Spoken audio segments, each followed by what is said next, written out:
Ya, beralih ke berita selanjutnya, Jumat pagi apel siaga bertajuk Kami Kerja Pasti Bersih Melayani dilakukan oleh perwakilan Lembaga Pemasyarakatan Sebali di Lapas Kerobokan. Apel ini bertujuan meningkatkan integritas pegawai lapas dalam melayani masyarakat.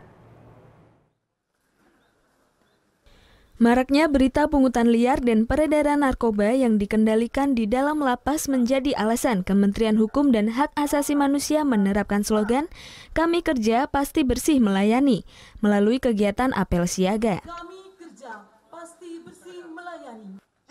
Apel siaga ini serempak dilakukan di seluruh lembaga permasyarakatan se-Indonesia.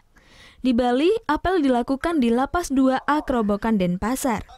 Ratusan anggota petugas baik dari lapas dan rumah tahanan Sebali hadir pada apel siaga ini. Peningkatan kualitas pelaksanaan tugas pokok dan fungsi serta membangun integritas melalui revolusi mental menjadi pokok penting yang disampaikan pembina pada apel yang dilakukan Jumat pagi kemarin.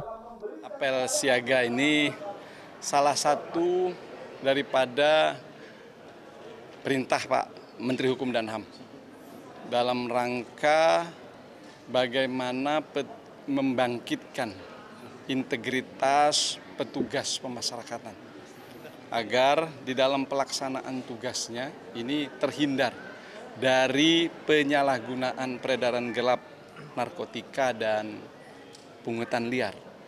Nah, itu tujuan pendeknya. Bagaimana petugas ini integritasnya kita bangun kembali. Kita bangun, kita bangkitkan agar pelaksanaan tugasnya dalam melayani masyarakat itu pasti bersih. Apel siaga ini ditutup dengan penandatanganan nota kesepahaman antara Rumah Tahanan Negara atau Lembaga Permasyarakatan dengan berbagai pihak dari Kabupaten Badung.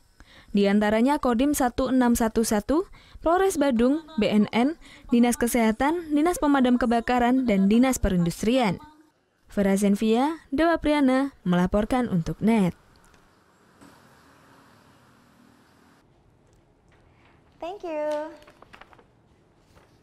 Udah selesai nonton beritanya?